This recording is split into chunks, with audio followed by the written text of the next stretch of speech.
नमस्ते दोस्तों, आप सबका स्वागत है मेरे चैनल पर। मैं हूँ आपकी होस्ट और आज हम बात करेंगे एक ऐसे टॉपिक पर जो कभी हर गली मोहल्ले में कॉमन था, लेकिन आज भी कुछ जगहों पे इसका बहुत ज्यादा यूज होता है, साइबर कैफेज और इनसे रिलेटेड साइबर क्राइम्स। आज के वीडियो में हम देखेंगे कैसे साइबर कैफेज, जहाँ पे लोग पब्लिकली इंटरनेट का यूज करते हैं, साइबर क्रिमिनल्स के लिए एक हंटिंग ग्राउंड बन सकते हैं। साइबर कैफेज यानी इंटरनेट कैफेज वो पब्लिक प्लेसेस होते हैं जहां लोग इंटरनेट एक्सेस करते हैं या कंप्यूटर्स का यूज करते हैं एक नॉमिनल फी के बदले। 1990s के एंड और 2000s के शुरुआती दौर में ये बहुत पॉपुलर था, जब घर में कंप्यूटर और इंटरनेट का एक्सेस लिमिटेड था। अब जब स्मार्टफोन्स और होम इंटरनेट हर जगह अवेलेबल हो गया है, तो डेवलप्ड कंट्रीज में इनकी पॉपुलैरिटी कम हो गई है, लेकिन डेवलपिंग कंट्रीज में ये आज भी एक इम्पॉर्टेंट सोर्स है पब्लिक इंटरनेट एक्सेस का। प्रॉब्लम ये है कि क्योंकि साइबर कैफेज एक शेयर्ड एनवायरनमेंट होते हैं, ये जगह साइबर क्रिमिनल्स के लिए एक्सप्लॉयटेशन का इजी टारगेट बन जाती है।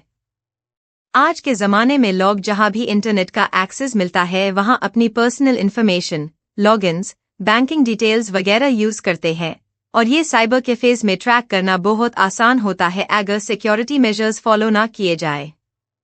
जैसा कि हमने पहले डिस्कस किया, साइबर कैफेज का यूज पब्लिक इंटरनेट एक्सेस के लिए होता है, लेकिन अनफॉर्चुनेटली ये साइबर क्रिमिनल्स के लिए एक आसान टारगेट भी बन जाते हैं। आप सोच रहे होंगे, कैसे? चलिए इसके रीजंस देखते हैं। एनोनिमिटी। साइबर कैफेज में ज्यादातर यूजर्स को आइडेंटिफिकेशन प्रोवाइड करने की जरूरत नहीं होती। इस वजह से अगर कोई साइबर क्राइम होता है तो उन क्रिमिनल्स को ट्रेस करना मुश्किल हो जाता है। Lack of monitoring. बहुत सारे साइबर कैफेज यूजर्स की एक्टिविटीज को क्लोजली मॉनिटर नहीं करते। इसका फायदा उठा के साइबर क्रिमिनल्स बिना किसी डिटेक्शन के अपना काम कर सकते हैं। Outdated security measures. Cyber cafes में अक्सर सॉफ्टवेयर या सिक्योरिटी प्रोटोकॉल्स को रेगुलर अपडेट नहीं किया जाता, जो उन्हें वल्नरेबल बना देता है हैकिंग या मैलवेयर अटैक्स के लिए। Shared resources.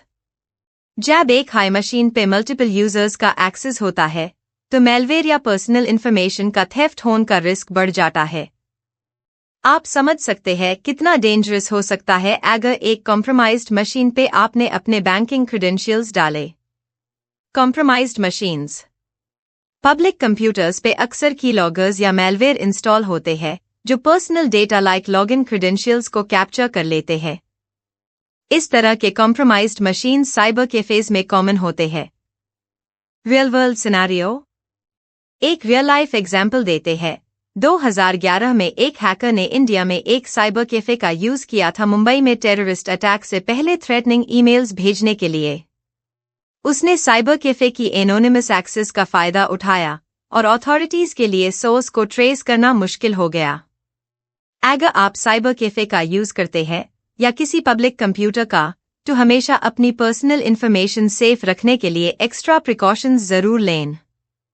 चलिए अब कुछ रियल लाइफ एग्जाम्पल्स के थ्रू समझते हैं साइबर स्टॉकिंग के डेंजर्स को और कैसे आप अपने आप को इसे बचा सकते हैं। 2019 साइबर स्टॉकिंग केस, यूएस। एक यूएस से आया हुआ केस बहुत फेमस है, जिसमें एक आदमी ने अपनी एक्स गर्लफ्रेंड को सोशल मीडिया के जरिए 1 साल तक स्टॉक और हरास किया। उसने फेक अकाउंट्स बनाए और हजारों थ्रेटनिंग मैसेजेस भेजे। प्रोटेक्शन। यूएस और यूके में ऐसे स्टॉकर्स को रोकने के लिए लॉज बनाए गए हैं, जैसे स्टॉकिंग और हैरासमेंट एक्ट्स। इन लॉज के तहत विक्टिम्स को लीगल रिकॉर्ड्स मिलता है और साइबर स्टॉकर्स को प्रोसिक्यूट किया जा सकता है। Nigerian Prince scam. Cyber cafes का यूज स्कैम्स के लिए भी होता रहा है। नाइजीरियन प्रिंस स्कैम तो आपने सुना ही होगा, जो इनफेमस ईमेल स्कैम्स में से एक है।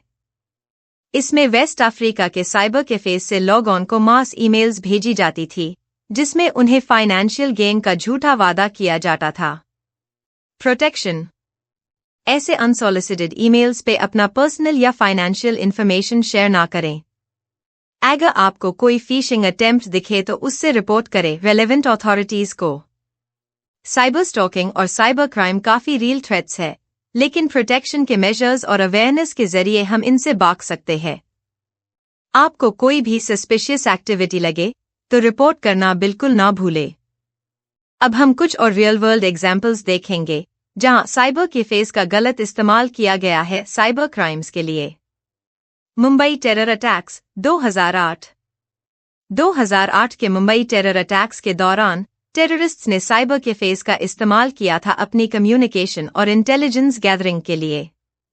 इन्होंने voice over IP (VoIP) services का यूज किया, जिसे अथॉरिटीज के लिए इन्हें ट्रैक करना मुश्किल हो गया था।